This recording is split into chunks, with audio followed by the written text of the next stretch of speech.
If you're in your 20s or 30s, doing everything right, and you still feel broke, it's not you, it's the math.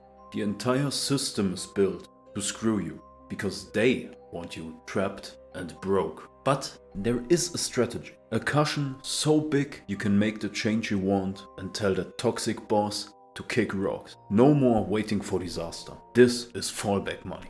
Let's go. Forget emergency fund. That sounds like you're waiting for disaster. Like you're waiting to get punched in the face. We are building a pivot cushion. An I quit tomorrow fund. Your time for change money. Share some good names for this down in the comments. The one with the most likes, I'll print it and eat it on camera in the next video. In this gig economy, with layoffs, burnout, or just plain hating your job, this is your freedom tax paid in advance. $1,000 is a win here. It won't get you far, but it will show you that it's possible and give you the confidence to keep going. I would say 10 to 20k is the sweet spot. This should cover 6 to 12 months of bare bones living in most of Europe. Of course, it will last longer if you're in a cheaper place, but if you're in Paris or Amsterdam, it'll probably not quite last that long. Of course, if your money is rotting in some big bank's savings account where you get 0.01% a year, or you're actually paying for that with account holding costs, then what you're doing is not saving. You're subsidizing some CEO's yacht while inflation eats your lunch. I used to keep like 8k in just an average everyday bank account for years, and I felt safe, but then COVID hit. And I realized just how little that safety meant. Like grocery prices doubled, energy costs shot up, inflation just keeps rocketing to the sky. That safety was nothing more than an illusion. And I wasted thousands of euros by not having that money work for me. What I should have done is invested somewhere. I should have tossed it into, well, honestly, any ETF would have been an upgrade. But I didn't, because I was lazy and stupid. This isn't about fear.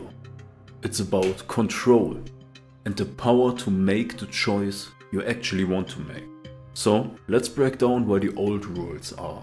That you can't build a fallback fund if your future income is already spent. Most of us are leaking money before it even hits the bank account. And of course, I'm talking about the convenience trap. Their weapon to keep you trapped in debt? BNPL. Yes, Klarna, PayPal Pay Later, Afterpay. They're not convenience. They're future theft. You steal from yourself and give to the rich. You're buying 2025 shoes with the labor you do in 2026. Stealing from a tired, older you. Even if we ignore that most things just plain aren't worth the price they cost. A 900 euro iPhone on 10 rates?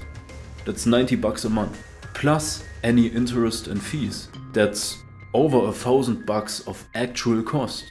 The cash price would have been 900, but you paid an extra 100 for the convenience, just to feel good now. But really, 900 euros for a modern smartphone is already lowballing it. It's not just phones, clothes, furniture, even groceries. I think it was Pizza Hut. We've all seen that screenshot where they offered like pay in 3 or 4 rates for a pepperoni pizza. The average young adult, I would barely consider myself in this group and I'm 28, has about 1,200 euros to 2,000 euros in buy now pay later debt. And that's an entire car payment you're making for yesterday's indulgences. In Germany, Klarna and similar buy now pay later providers are exploding. BaFin, the German financial regulator, even warned about that because people are now chaining payments across different BNPL providers, building themselves a debt snowball with interest disguised as flexibility. The gurus say track every cent.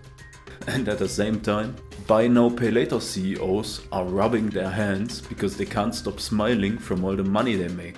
Because you trade your future for instant gratification. In the end, it's very simple. In my opinion, If you can't afford to buy it with the money you have right now, then you simply can't afford it. End of story. And it's easy to hate on Klarna and the like, but in the end they are not the reason we hit buy. It's that we've lost track of what an euro actually costs us. We see numbers, but we don't see our lives. So stop seeing euros. Start seeing your lifetime. We're making deals with devils, selling our life for stuff. That 32 euro Uber Eats or whatever burrito, that's not 32 euros. That's 2 hours of answering meaningless emails for a boss you hate in a job that underpays you. Is a soggy burrito really worth 2 hours of your life spent in misery? And talking about misery, I remember when a döner used to cost 3 euros. How the West has fallen. Some more broader examples. An 80 euro brunch might run you 5 or 6 hours. A pair of sneakers for 150 euros? Well, that's a solid 10 plus hours of your life. And if you get a 5 euro coffee every day, well, that's also 10 hours of your lifetime gone in a month. Now, I don't hate coffee, but these prices are all absurd. How much time do you actually spend with the things you bought compared to the lifetime you had to spend to buy it? When you reframe spending as life force, I think that the joy vanishes fast. Suddenly, all those things just aren't that shiny anymore, are they? And I think this is the one mindset shift that saves me the most money. I don't feel deprived because it's a conscious trade-off. I started doing this years ago, and I remember last summer I saw a really nice leather jacket. It was 300 bucks. It was nice, it was high quality, and it looked really good. And instantly I was blinded by that, ooh, shiny, I want that. You know what I mean, the impulse, the desire. And then I thought about it a bit more, and I calculated, how much would that run me? 20 to 30-ish hours?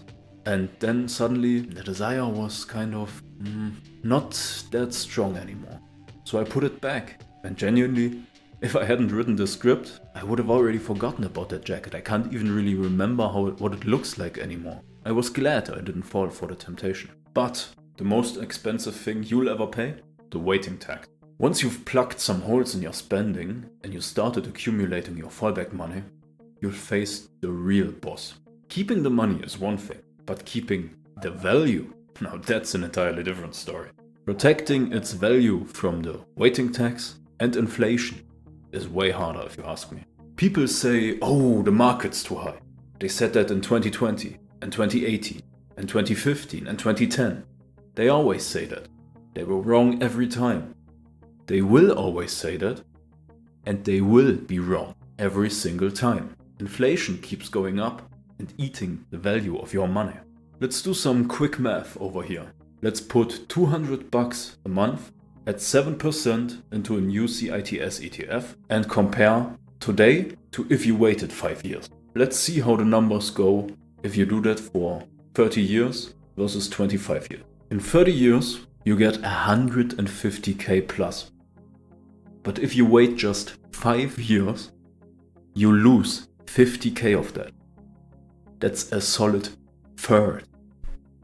That's the power of compound interest. Time in the market will always beat timing the market every single time. And your goal isn't to be a millionaire at 70. It's to have the freedom to choose a job that allows you to work from anywhere, even if the pay is a tad low. Just start small and start now, because starting today is the best chance you have. Don't waste it. Make use of every moment. 1,000 bucks is a win, and 20,000 is freedom, even if it's just small scale freedom. 2026 is the year we finally stop being a lion in some goddamn profit state. And instead, we start being the CEO of our own lives. Open that fallback account today. Automate those savings. Ignore the crumbs and live loud. And talking about living loud, check out this video on loud budgeting. See you in the next one. Peace.